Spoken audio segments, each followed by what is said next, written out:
Good morning to everybody who is there on the other side of the screen there. My name is Kamal Krishnan. I head a function called Response for Times of India Kerala. It's a pleasant morning and welcome to all of you who are attending this session today. Times of India, along with Vedatma and MaxTech, is organizing this Industry Academia Confluence 2020, sitting the experts from different tiers of life to discuss the emerging opportunities and disruptions in challenging times. The discussions will feature some of the finest panelists, including domain experts, academicians, business heads, top bureaucrats, and policymakers, with the aim to guide the young generation the way forward towards excellence. Industry Academia Confluence 2020 is organized in partnership with Web Cardio and Lead College of Management. This two-day confluence happening today and tomorrow is having 4 sessions, and the topics for discussions are, these are the 4 topics: education and empowerment, technology and business, healthcare and opportunities, media, art and entertainment. Today's session is going to start with a keynote from Professor Debashish Chatterjee.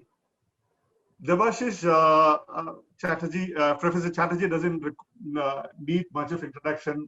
However, he has taught leadership classes at Harvard University and at the Indian Institute of Management, Calcutta, Lucknow, and Calicut for nearly 2 decades. He has been awarded the prestigious Fulbright Scholarship twice for pre-doctoral and postdoctoral work at the Kennedy School of Government at Harvard University. His published work includes 17 books, including Leading Consciously and Timeless Leadership, that have been translated into several international languages. He has trained more than 15,000 managers globally in Fortune 100 corporations and over 20,000 school principals and teachers. His books, Can You Teach a Zebra Some Algebra? And Invincible Arjuna, has emerged as path-breaking books in the education space in India. He has served as leadership coach to political leaders and CEOs of major Indian corporations. He has served as dean of an international business school in Singapore. A pioneer in the field of Asian models in leadership, Professor Chatterjee has served a successful term, 2009 to 2014, as a director of IIM Calicut, Kozhikode, dean and tenured professor at IIM Lucknow and mentor director of IIM Amritsar in 2018 and 19. Professor Chatterjee is credited with transforming IIM Kozhikode from an obscure regional school to an institution of national impact and global recognition. He also served as Director General of IMI Delhi, India's first corporate-sponsored business school, and as independent director on the boards of several multinational and Indian companies. Professor Debashish Chatterjee has been reappointed as Director of IIM Kozhikode for a second 5-year term. So that's about Professor Chatterjee. I'm not going too much more into this. Once again, on behalf of TOI, I would like to welcome everybody who's attending this session today, and welcome Professor Chatterjee for your keynote. Thank you so much. Well, thank you. Is there a signal that I would speak now? Kamal, is there a signal that you are expecting me to speak? The transition from professor to panelist is not easy. So tell me, just raise your thumb so that I know that I can speak now. Is that all right? I'm assuming I can speak now. All right. Yes, sir. No, the thing is this, that on a Saturday morning, this intimations of mortality is not a good idea. COVID death is the backdrop in which we are talking about the Industry Academia Conference 2020. Since the brand is Times of India, I must be careful because every word I speak gets out there. And so I would be guarding my natural ebullience, and I would be a little more circumspect in saying things. So pardon me for it. Now we see that the fragility of life pitched against the agility of a virus. whose whereabouts we don't know much about. There are only speculations, starting from Donald Trump to whosoever is involved. Will have a theory of the virus, and we have to take it as it comes, but nobody really knows, to be honest with you. And so what we think, what we get out of this is that the greatest innovation in life is death. And these are not my words. These are the words of one of the greatest innovators of our time, somebody who created Apple, Steve Jobs. And he had to say this, that death invests life with strategic shifts. The first intimations of mortality is when I go to the ICU, not before that. I think what the pandemic has thrown up is a transformational moment, and pandemic is just a curtain raiser. This is nothing. I mean, you have not seen climate change yet. So this is just a trailer of things to come. Arjun's transformation in the Gita happens on the throes of death, on the battlefield. If you look at Buddha's transformation happened the moment before his potential suicide, right? And Gandhi's transformation happened when he was thrown out of a train. Near-death experience. And so why is death so critical? Death not as the end of life, but death as restructuring of life forms. Life never dies. You know, when the live eagle is eating the worms, when the eagle is dead, the worms are eating the eagle. And that's about it. The forms change. So what you're seeing in terms of innovation, restructuring, you know, all of this is essentially life forcing the mental models of the world to readjust itself. So there's an existential issue out there, and there's a mental issue out there, and there's a physical issue corresponding to the mental issue. The three domains. I hope I'm not appearing too heavy early morning, because I have a talk for my PhD scholars in about half an hour. So I'm preparing myself for that. Now, what I hear everywhere is the word professional obsolescence. I hope the word does not need to be decoded here. Obsolescence means that which is old, doesn't serve your purpose anymore. A professional, as you know, is the word of the profession. Now, what it has forced some of us to do, and something that you would have never done otherwise, is to move from the arc of ambition to the arc of adaptation. You know, we were very ambitious, all of us sitting here. Want to go to the next curve of our growth and development, which is pretty much from where we are to where we saw others going, right, before us. So where does an IM director go? He cannot be a vice chancellor, because supposedly the vice chancellor's salaries are slightly lower than director. So the director might think of becoming a minister or whatever it is. I'm not this one, but I'm simply saying that this arc of ambition has been moderated by the forced adaptive measures that we have to take now. Where is the ambition coming from? The arc of ambition is based on efficiency. You can see, if I'm efficient, if I'm good at doing what others were doing before, and I continue to do it as well as others did, or better than others did, I would be promoted. I would go to the next curve. But that doesn't work anymore. You know, efficiency has become your deficiency when things have changed completely. No, you may be very efficient in the world, but that will be your deficiency going forward, because neither the jobs that you thought exist nor the companies that you thought you'd work for exist anymore, right? And so the most important gift of this challenge is the gift of adaptation. The capacity of the human species to adapt is being challenged. This is a unique gift, and the massive trauma and the massive changes that we will see, we have not seen anything yet. Because we are going to see massive cataclysmic changes in the shape of the economy and all of that. But those changes are yet to come. What we are only seeing is the surface. So what has COVID-19 thrown up in changing the economy? Many people think that, you know, where are the jobs going to be? There will be no jobs out there, but there will be customers for your capability. What one is saying is that the man-machine interface will create new opportunities, industries that at one time were stable, such as hospitality, food services, are facing serious challenges. Those of you who are in those industries would know. Now, going to office is no longer an absolute requirement. Our ancestors started working in farms, then they moved to, from farms, they moved to offices, to factories, then to offices, and then now they're moving back to homes. So you can imagine we're going to the cave again. This is another. And I come to office roughly 3 days, 2.5 days a week. Coca-Cola has actually sent, if you know what they're doing, they have sent in Bangalore they have sent from their Gurgaon offices, they're sending those lovely chairs, with huge backrest and all of that, saying you don't need to come to office anymore. These are chairs given to you, work from there. And so officers have come home and you're in your little cave that you have to work. And the interesting thing is that we've had to go to factories, right? So engineering students, business students had to visit factories, field work. Now even factories have started coming to classrooms. ABB has developed a simulation, artificially created factory experience. So you don't really need to go to a factory to understand what a factory is. It is coming home. And now, interestingly, who would have thought that the American Airlines will have lesser market value than Zoom, the medium that I'm using now with you. Travel is gone. I mean, can you imagine that unless it is absolutely essential, I wouldn't travel to do this. To Kamal says in Bangalore, TOI will hold. I will not go to Bangalore. I said, you Zoom me into Bangalore.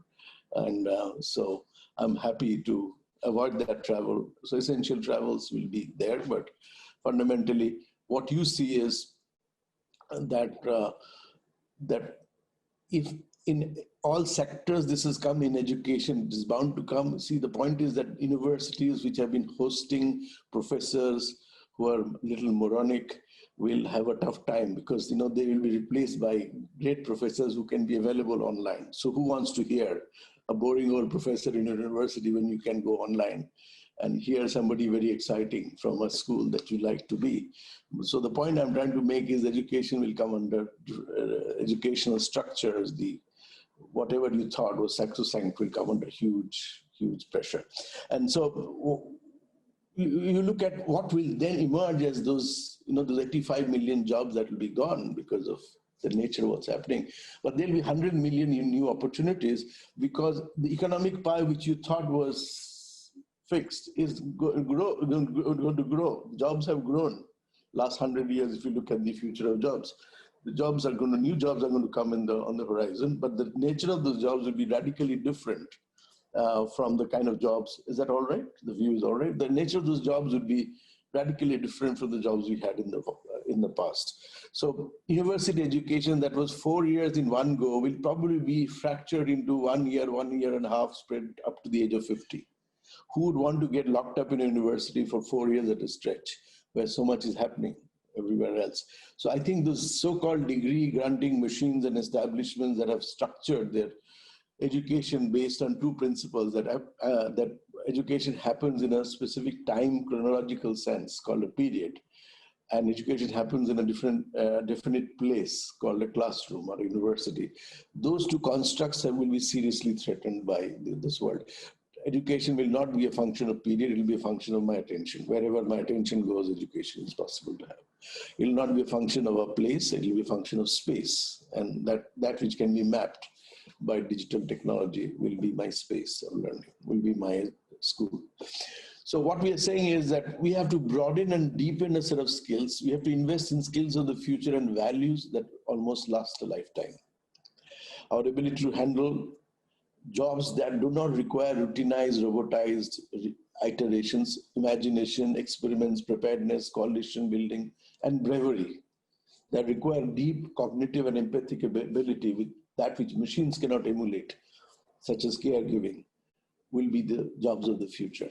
Values of authenticity, sustainability, wholeness, caring, and compassion will be very critical factors where recruiters will look for them. And so your job isn't, of course, not going to be your whole identity as in the past.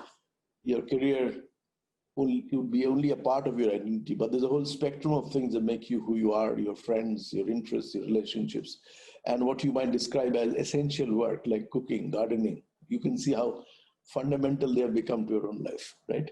And cleaning up a room, knowing how to do your vegetables.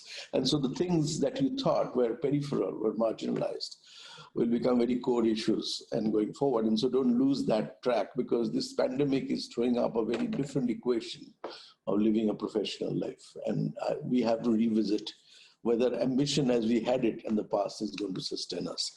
So what will be impacted really is your mindset and the culture in which you operate. Human capabilities are basically all human capabilities, including the ones who are including the ones who are sitting and listening to me, consists of 4 dimensions. And these 4 dimensions are your rational dimension, your ability to reason out things, your emotional dimension, your ability to get data through the world of emotions, your willpower, and your ingenuity. 4 dimensions of the human being, 4 faculties of the human being. Of the 4, the most critical will be your ingenuity now. Okay, of course, the others will have to be in fine balance.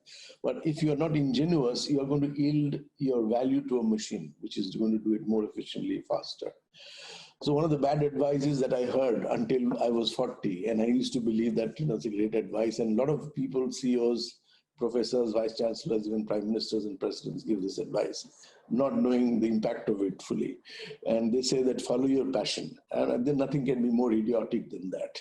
The more you decide to follow your passion to the detriment of other things, passion will lead you to what Kingfisher Airlines, owner discovered, that if you follow your passion, you fall in the mud with a thud. And there's nothing, because that passion has to be moderated by mastery. It has to be moderated by will, by ingenuity, by rationality. And that's why those faculties are given to you, to a human being, right? Well, you see, you cannot follow your passion and hope you'll achieve great things. That doesn't, you have to follow mastery. And for mastery, you need to develop a mindset that is the mindset of growth. Carol Dweck of Stanford has a beautiful piece of research. He said, most people can be divided into 2 categories, those with a fixed mindset and those with a growth mindset. The people who have a fixed mindset are the ones who believe intelligence is static, and the ones you're born with a certain IQ, that's the end of your journey. So once you take the joint entrance exam and fail it, you think your horoscope is written. And so you are not good enough for IITs, engineering college, IIMs, you must be useless. So that kind of stuff is not going to work going forward. Growth mindset believes that intelligence is malleable. Intelligence is contextual. Intelligence is something that you can grow with repeated exposure. So today we know about the brain sciences, that the human brain operates out of a very handful of, there are 80, 100 trillion neural connections, but they operate out of only a handful of genetic, our genes are very limited. Human genes are not too many in number, a few hundred, 200, 2,000 odd genes, but few trillion connections. So between our genetic preparedness and our brain structure, there is not much of correlation. In fact, the brain grows in proportion to the exposure it gets. So you don't have to be born as a child of Einstein to be Einstein, right? You can be exposed. So if you look at Einstein's own exposure to life, his own love affair, how he failed there, how he was dismissed how he was encouraged by a particular professor, and also until run up to his Nobel Prize, you'll realize Einstein's brain was growing contextually, not just genetically. And so it is very important for us to understand that growing those mindsets will be a very important issue in professional space. Not what we think, but how we think will become critical. Not what information we receive, but how we receive information will be critical. And the how part is a function of mindset.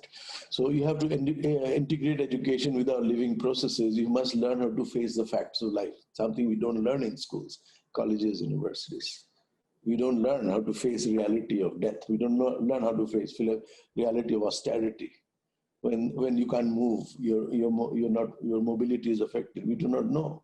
And so these are things we have to learn. And those facts of life are going to be very, very critical. Where is my next meal going to come from? Who's going to grow it? Don't assume that, just because you have so far gotten away with it, you will not have to confront the reality. You will have to. Lastly, you see, no management professor can get away without completing his lecture with 3 C's or 4 P's. I'll forgive you and keep it to 3 C's because I don't have too much time to burden you with. So the first C is clarity, fundamental to survival in this world.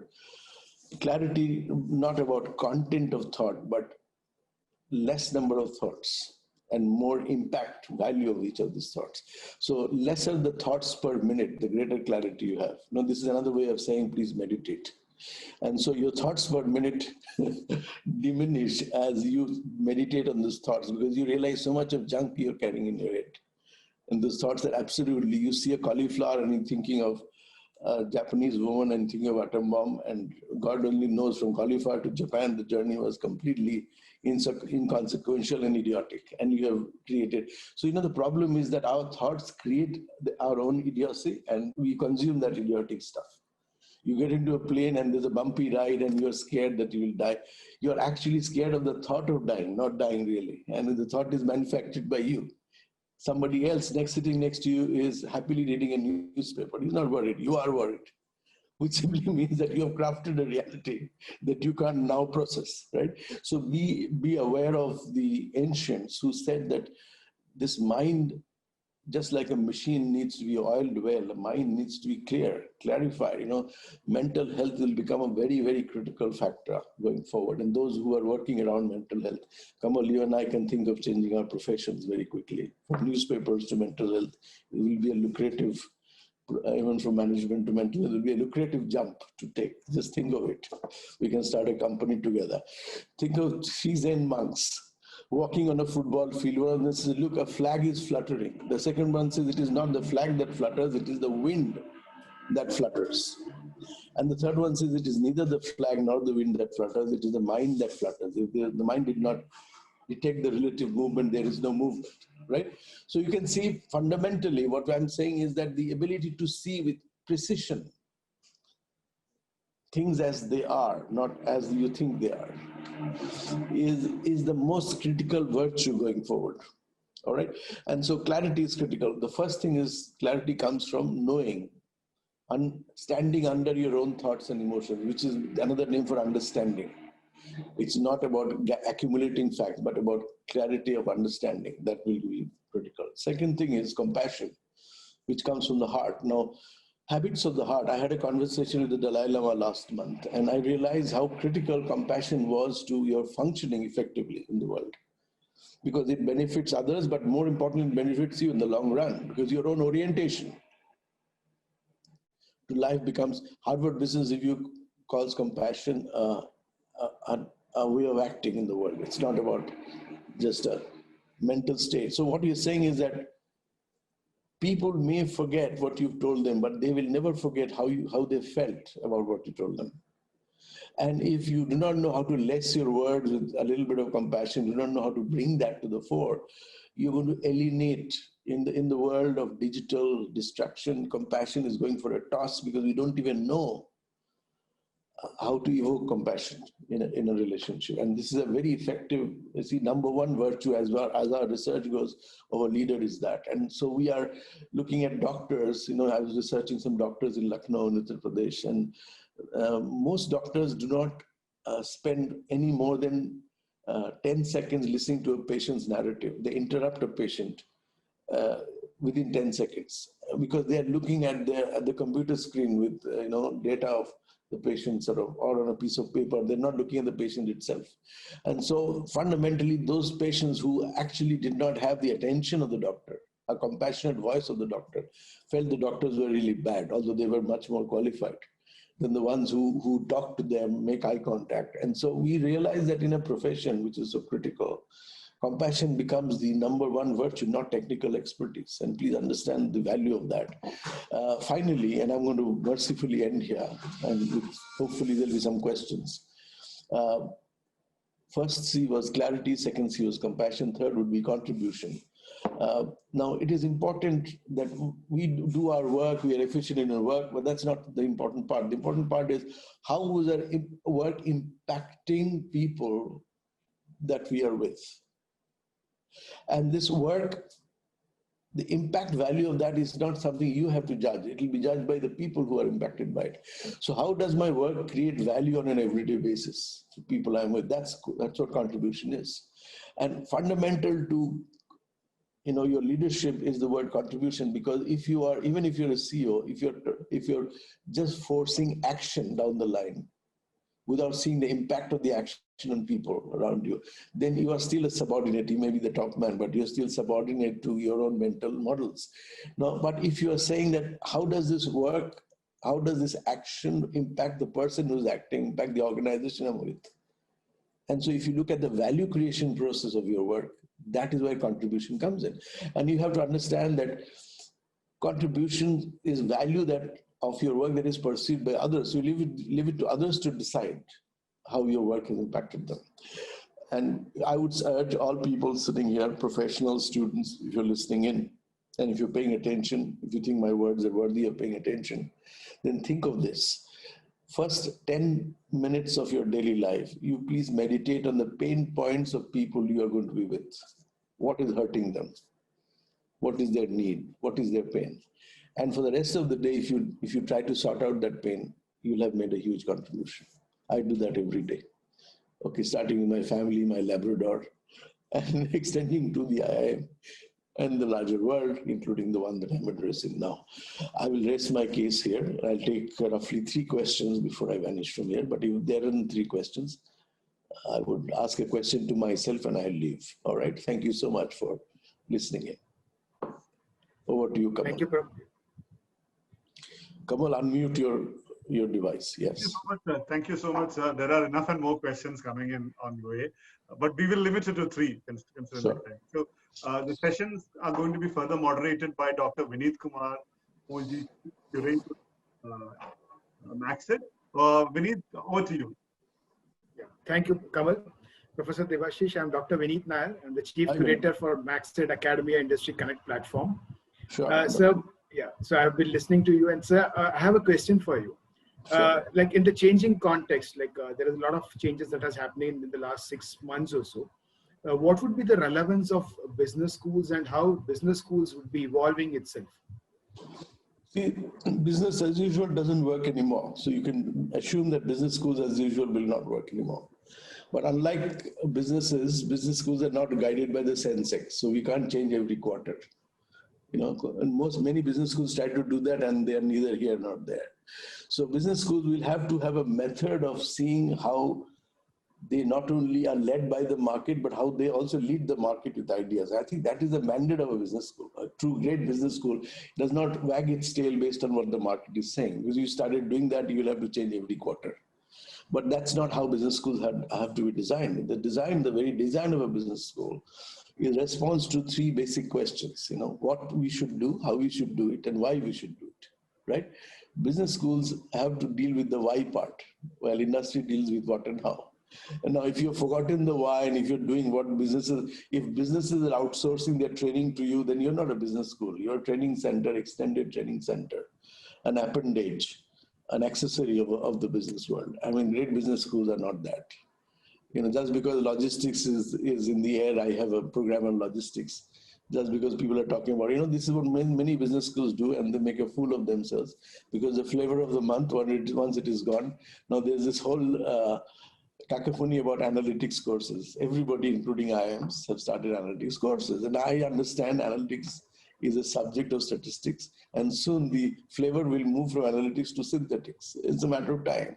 Then everybody will abandon analytics and go to say. So the core value of value proposition of the academic world is lost. Please don't dance to the tune of what the professional world is telling you all the time, because they just don't know, because they are not invested in knowledge as much as you are. And you have to accept the fact that sometimes you know better than them. So somebody was making a reference to a big tycoon of India saying that, you know, he's saying this is how business will work. I said he has every right to say whatever. Just as my priest tells me about my horoscope, I listen to him respectfully. And I do go about my business of living my life as I would like to. So the point I'm trying to make is that business schools will change, but they will change in terms of the ideas of the future. And I think you have to understand the future, it cannot be predicted. You know, this is the advantage of a business school education, is that you're given a bunch of theories. Many people in the business world tell me that theories don't matter, you have to learn by doing things. I said, fair enough, then why didn't you learn to marry by doing about 100 marriages, if that is going to work for you? Or have children by having as many children, learn to have children. You can't do that, you need a theory. Theories are more important than laws, because the law deals with what is happening, theory deals with how, why it happens. Right? Law tells you an apple will fall, but theory will tell you why it falls. Law tells you an aeroplane floats in the air, but Bernoulli's theory tells you why.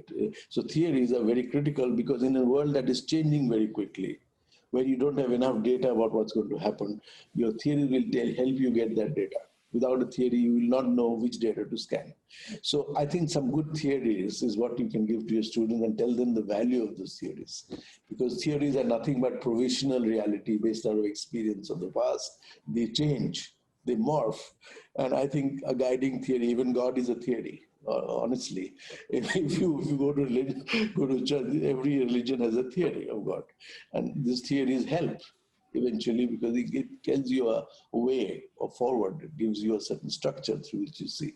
And I think you should not shy away from core academic work. Don't dance to the tune of the next recruiter who's coming to you and telling you, you should do this, you should do that. And luckily for me, many of the industry heads in the country today are my own students or were my own students once upon a time. So there is always a back and forth transaction happening. So the way summarizing what I just said, the structures of a business school, the peripherals of a business school might change. What will never change is the values which drive a business school. Why? The values is that we are not in the business of counting money or crunching numbers. We are in the business of creating value. And so the romance of value creation is what business world is all about. Now, wherever value creation happens, efficiency was the driver of value creation. Just in time was a driver of value creation. Now, just in time is replaced by just in case. There's no concept of just in time anymore with logistics going the way it is going. Now, are you able to see the bigger picture, the trends that would be coming, not what they are now, but what would happen? I think, IIM Kozhikode started a liberal arts in management, not because it became a flavor of the month, but because we thought businesses will move in this direction. And sure enough, a lot of businesses are going to come to recruit. And Coca-Cola is coming back to IIMK after 15 years because they felt that this weird this called liberal arts is what we need in Coke now. And so we are defining how recruiters will look at us in ways that even recruiters don't know. And so I think we must have the audacity of at least the pride, if not the audacity of a teacher. And we should let students do their work and do our work as well. Okay. So I think do you have the time to take one more question, sir? Yeah, 3. I said 3. Okay, fine. Yeah. So next question is like, you talked about the evolution of business school, like how they will evolve in the years to come. My next question would be, sir, how do you see the industry? We always say that the divide between industry and academia is going up. So that divide is always there, like however we try to fill it.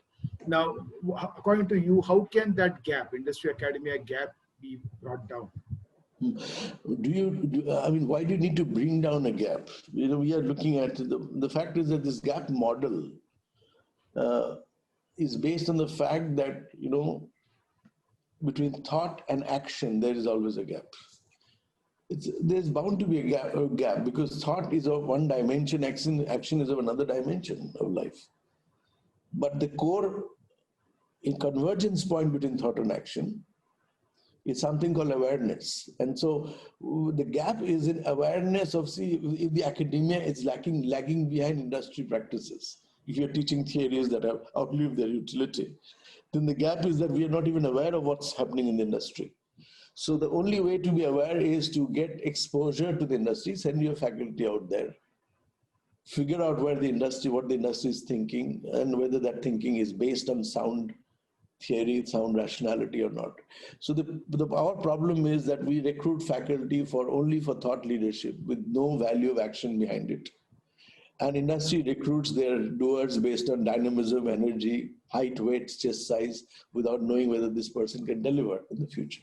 Now, the point is that both are wrong, radically wrong. And so I think the only convergent points is awareness. So industry guys know, I'm going to address a bunch of practice track PhD people.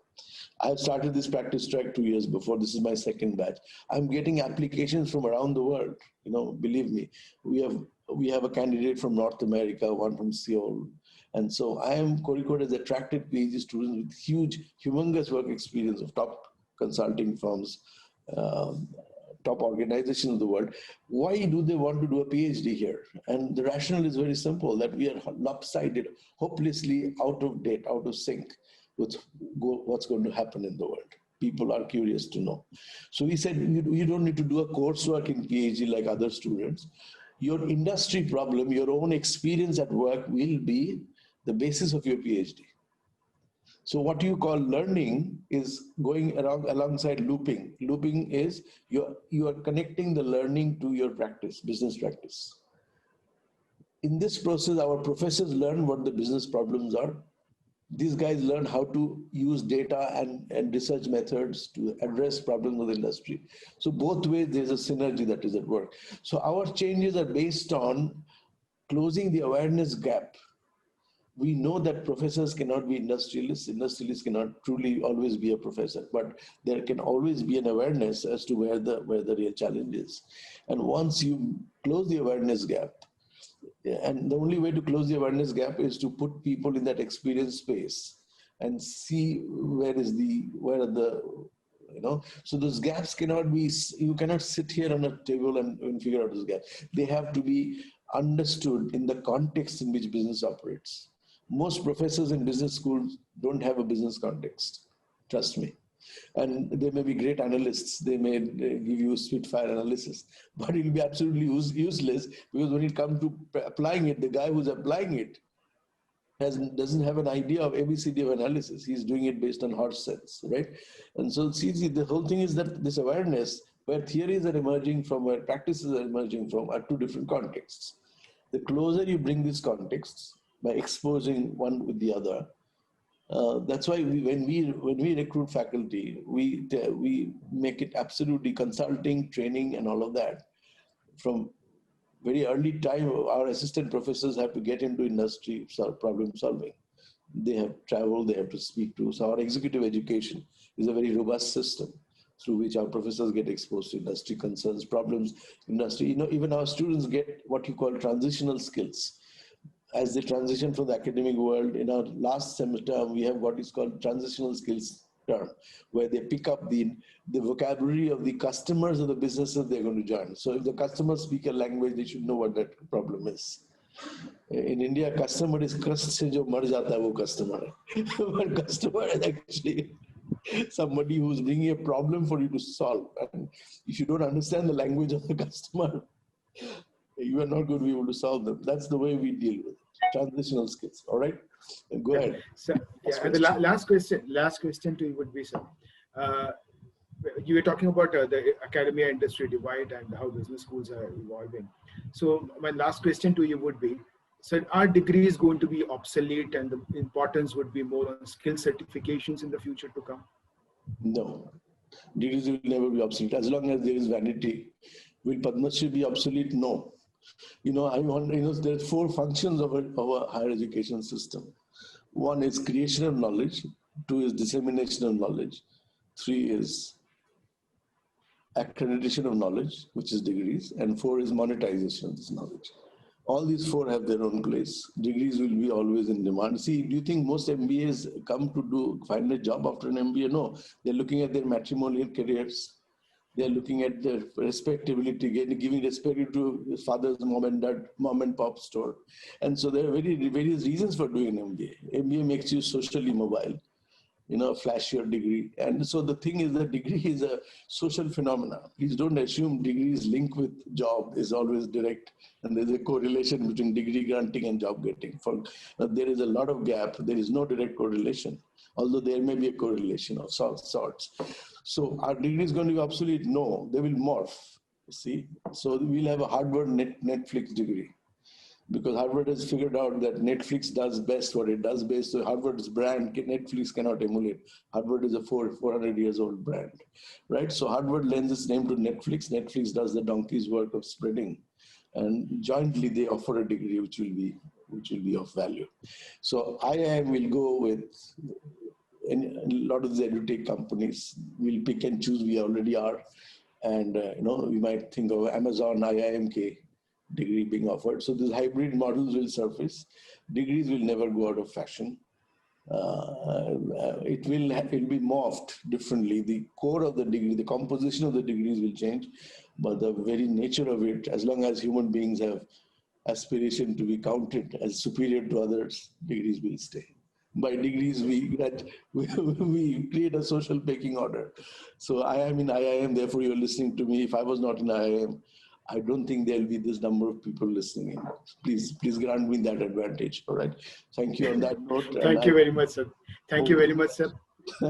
Hoping that it was reasonable enough. I would like to hear from Kamal at some point how this went for the audience. Thank you.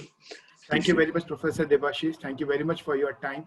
It was an honor to have you here in this particular event. And on behalf of Times of India, MaxEd, Vedatma, and our sponsors, I would like to thank you for your presence. Thank you very much, sir. Thank you. Thank you.